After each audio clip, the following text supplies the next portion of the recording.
Hi, and welcome back to Andrea Gamero Coaching and NoPainAllGain.ca. Today, we're talking about feeling judged. So I'm sure we have all had the experience of feeling judged, and it's not a very comfortable feeling at all. In the worst period of my depression, the worry and fear of being judged kept me at home a lot. It also had me running out of church buildings, grocery stores, kids' school buildings, a lot of places when I was just feeling extremely insecure in the day. Feeling judged has everything to do with about caring too much about what other people think about us and what they might say and how we're going to deal with that.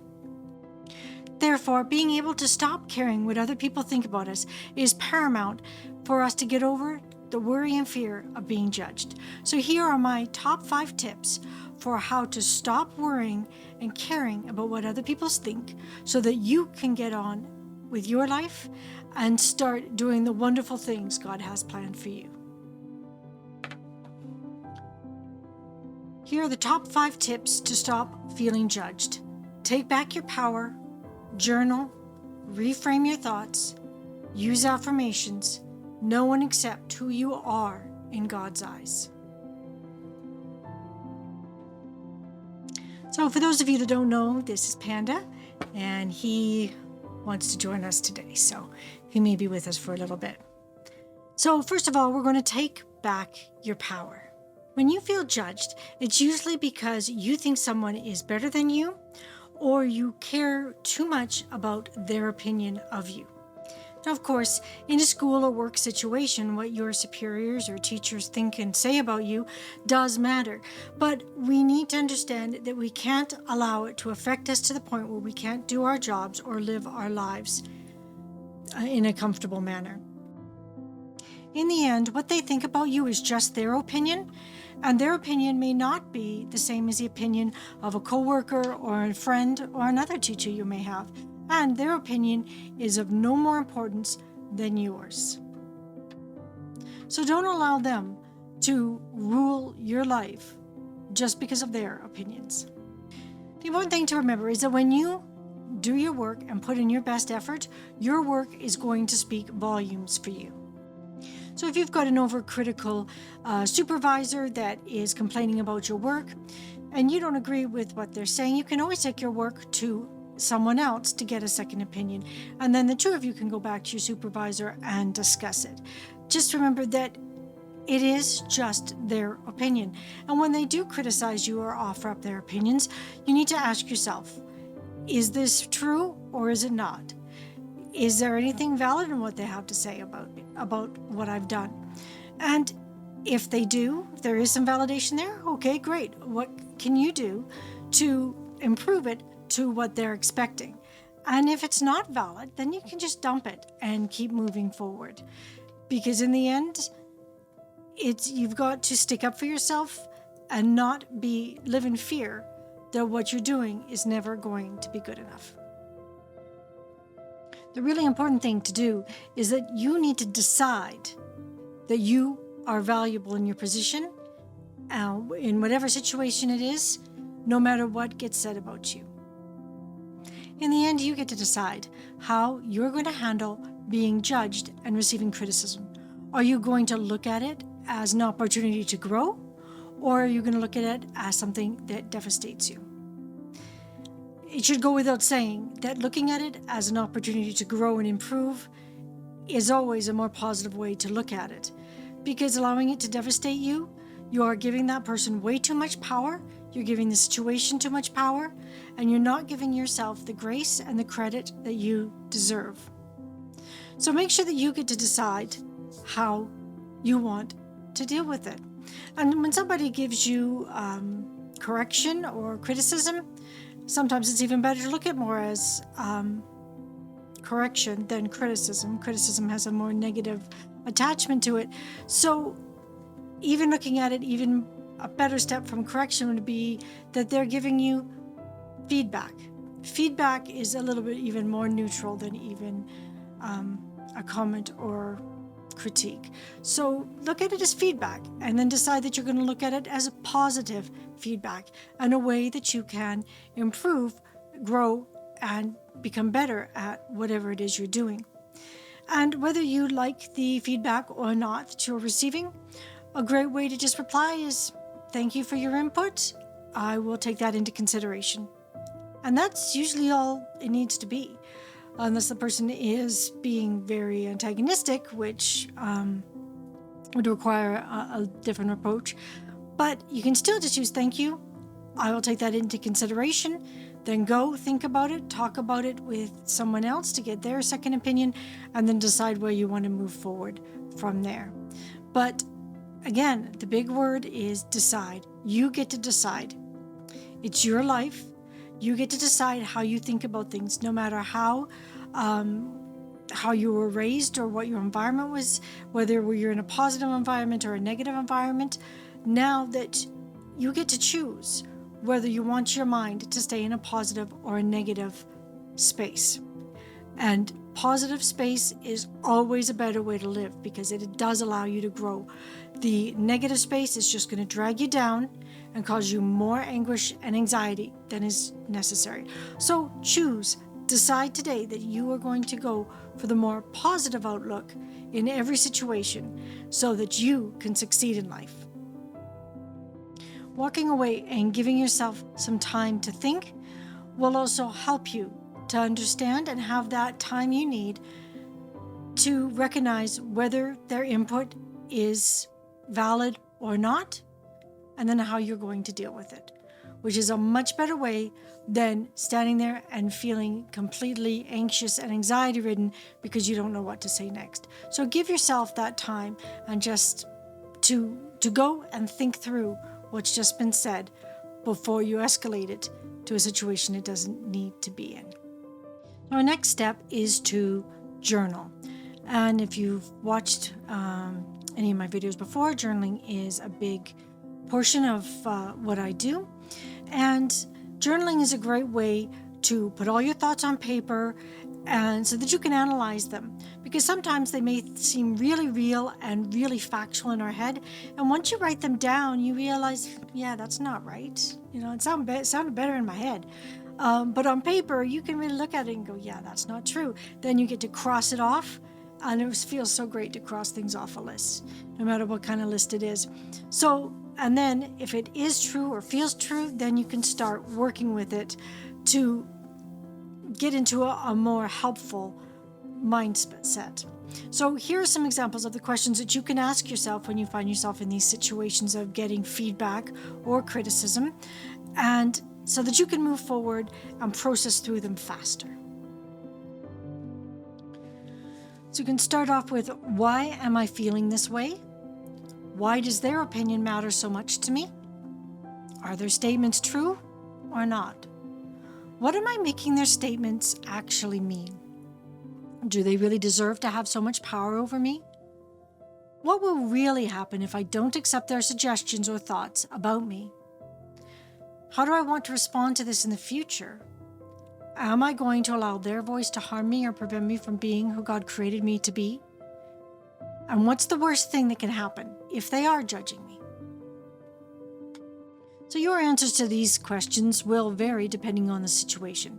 But what they will do is give you a chance to really look into what is driving you underneath, maybe subconsciously, that's causing you this behavior and this anxiety that makes you want to run out of the building as fast as you can. And believe me, I've been in that situation more than once.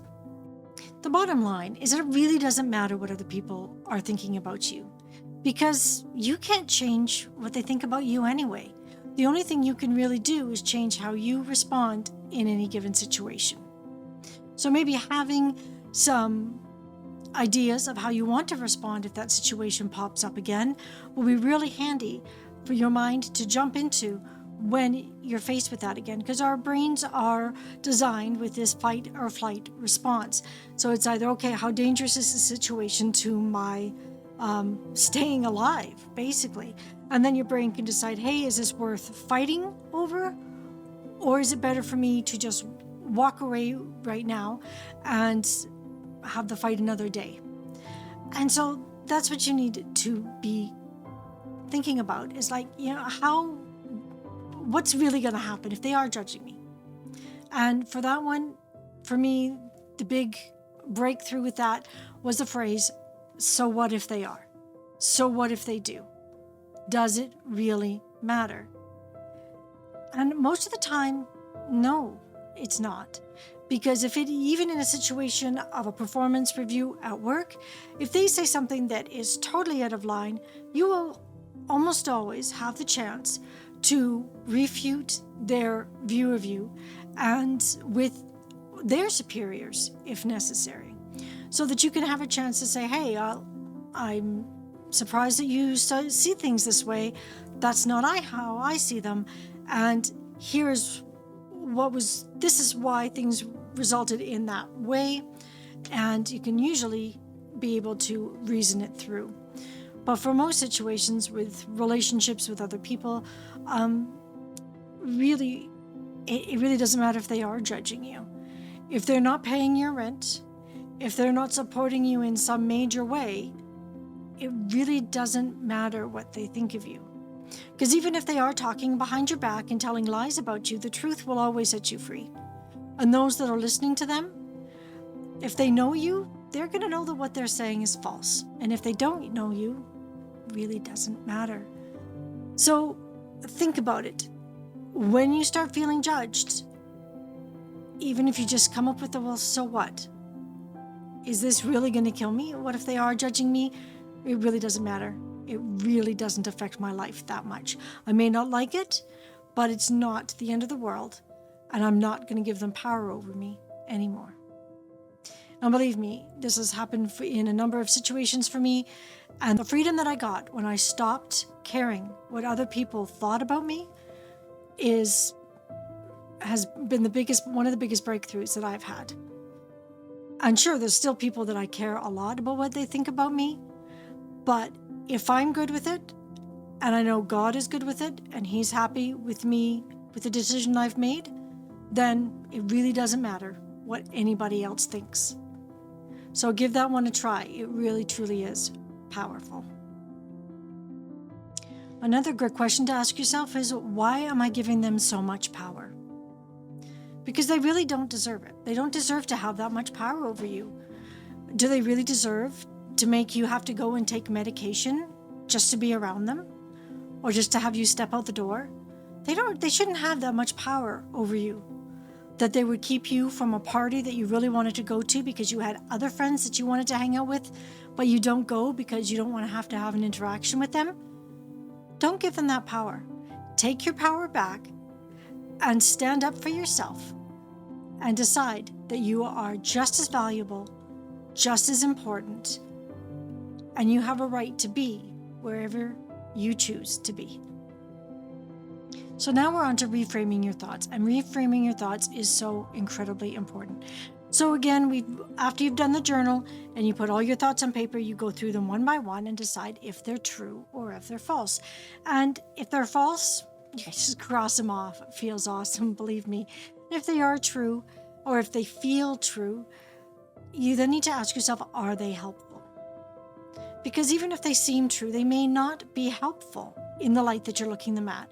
So you need to neutralize them so that they're not affecting you, not creating so much emotion every time you think about it. And then you need to come up with a more positive phrase that you can believe that will help you to move forward. So let's try a few examples here to give you an idea of how the reframing can work for you. So let's say you and your spouse are heading out the door to a big party, and your spouse says to you, "Is that what you're wearing?" Your first panicked response could be, "Oh, is it terrible? Just give me a minute, I'll go change right now." Or it could be, "Yeah, I feel really comfortable in it. What don't you like about it?" Depending on their response, you can then decide if their comment is based on something factual that you actually want to change, or if their comment is simply a personal preference of the moment. And then you can respond, "Thanks for your input, but I like this outfit because I'm really comfortable in it. Let's get going." So asking them right away what it is they don't like about what you're wearing or about the comment that you made will save you hours of running the conversation through your head later, wondering what it was they were thinking and what it was you did wrong. And in that way, you can also decide whether their opinion is valid or not. And then you can decide what you're going to do with it from there. So remember that your opinion, your thoughts are just as valid as theirs. So you just need to decide how much weight you're going to allow their opinion to have on you. And this will allow you to take back your power and move forward in a much more confident fashion so that your party goes better, your meeting, or whatever else is you're doing. But right in the middle, whenever a question comes up or a comment, ask for clarification. It's a super quick and easy way to diffuse the situation and get yourself out of your head as quickly as possible. So now we move on to our affirmations.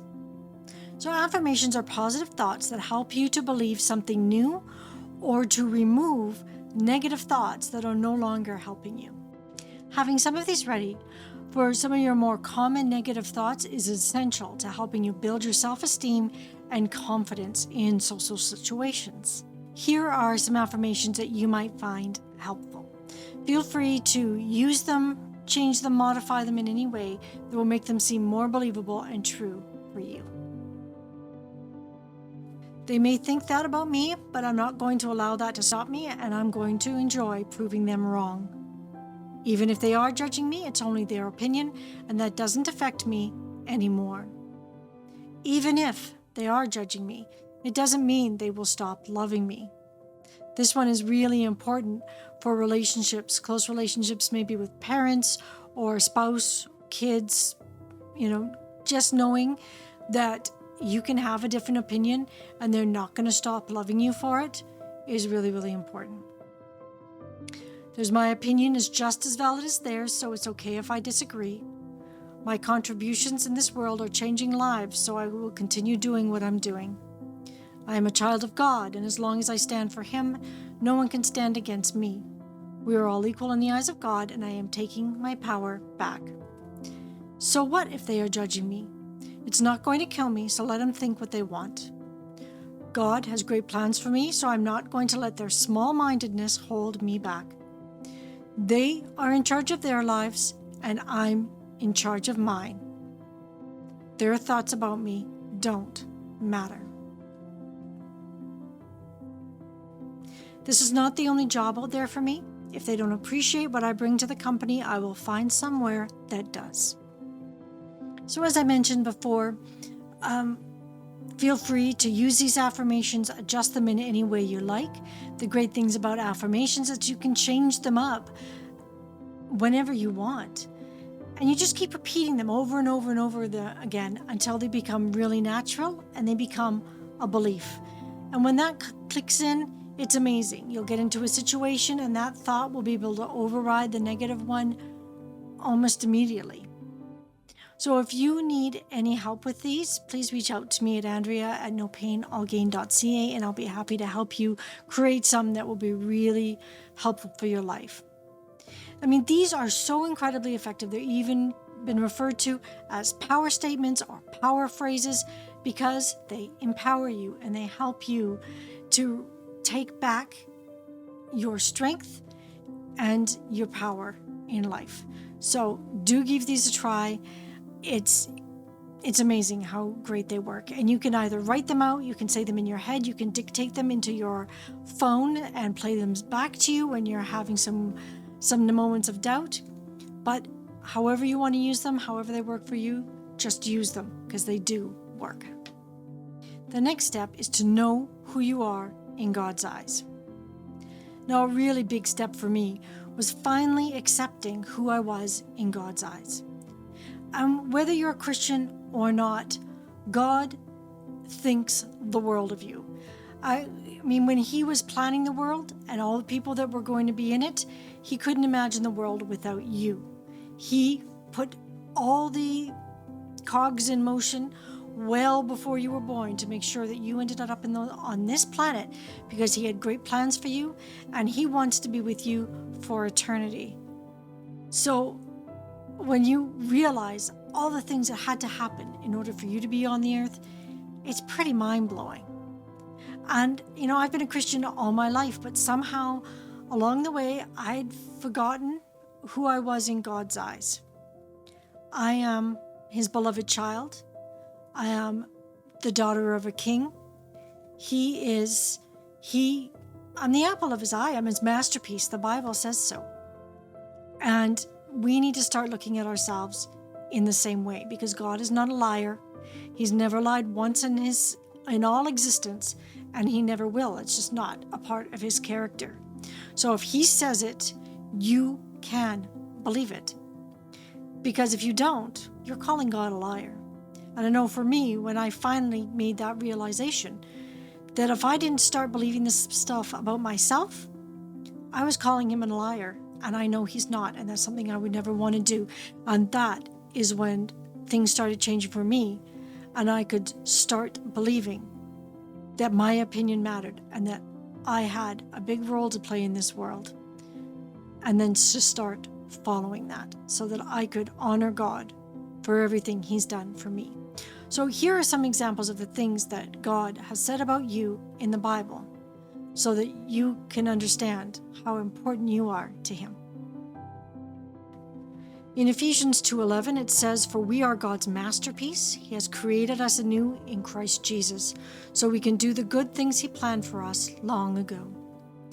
1 Peter 2:9 says, "But you are a chosen generation, a royal priesthood, and a holy nation, his own special people, that you may proclaim the praises of him who called you out of darkness into his marvelous light."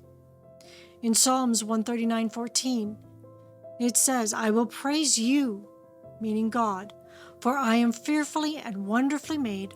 Marvelous are your works, and that my soul knows very well."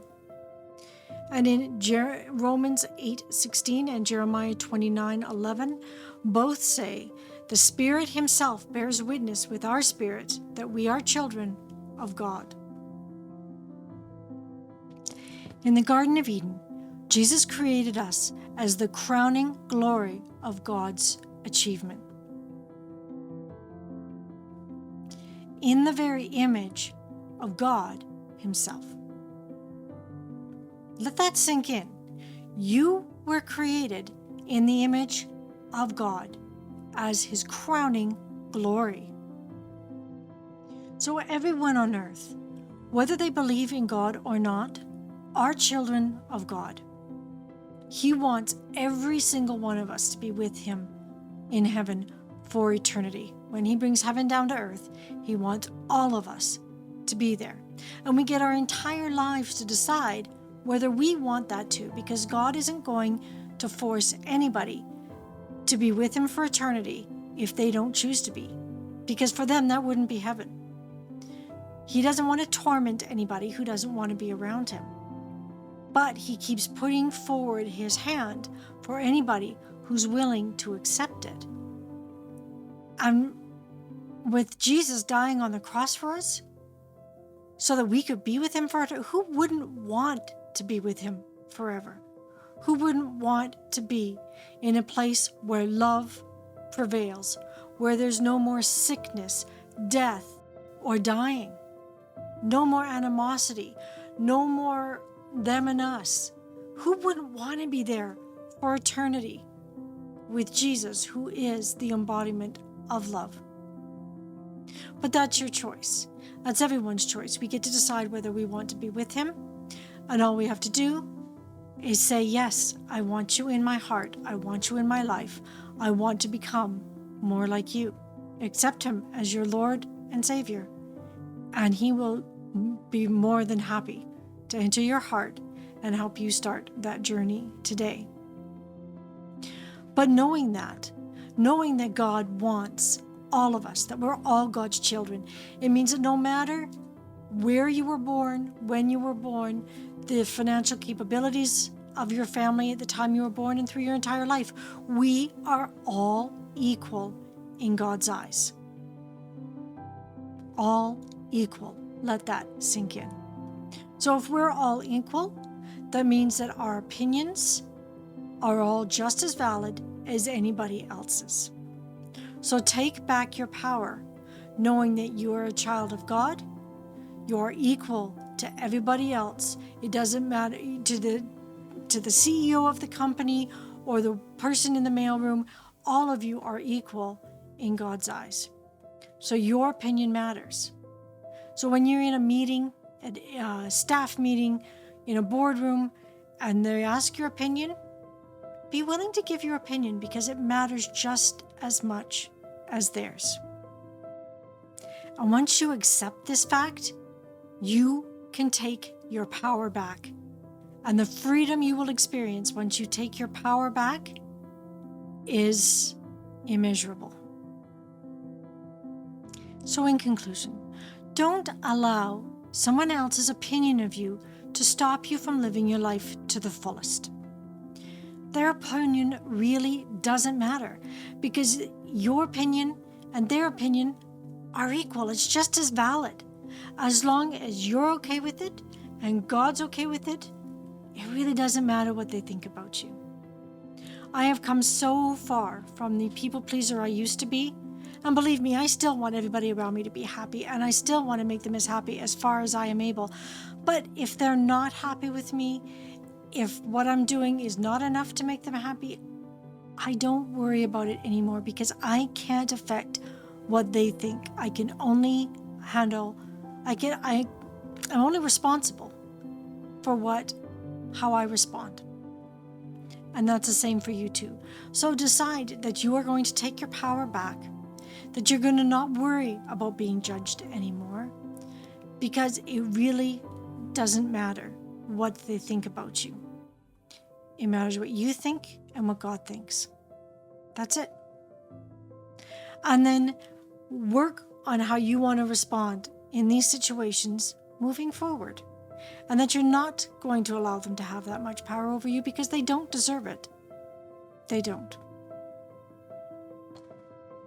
I cannot express how much my life has improved since I stopped caring what other people think, and I want the same for you.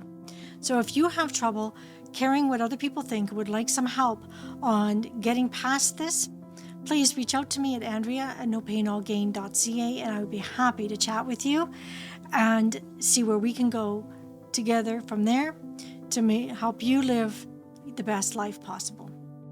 So thank you for joining me today. I so appreciate it. It really means the world to me because you could have been anywhere else, but you chose to be here. So if you like this content, if you found it helpful, please like, comment, subscribe. It tells the algorithm this is valuable information that other people may find helpful too. So thank you so much again. I hope you have a wonderful week, and we'll see you next time. Bye for now. Did you know that one-on-one coaching is a great way to break through the barriers that are holding you back in life? Well, that's what I do. I am a health and lifestyle coach, and I help people break through the issues that have been holding them back for years so that they can pursue the things they never thought possible. I also happen to specialize in fibromyalgia and chronic illness.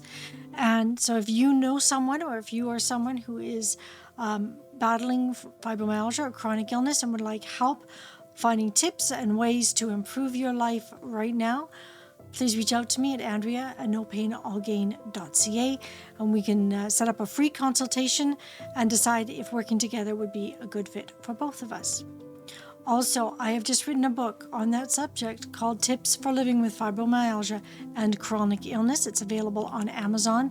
I will leave a link here so that you can get yourself a copy today or get one for somebody that you know that can benefit from it, so that you can find some easy and quick ways right now that you can start getting back your life that chronic illness has taken from you.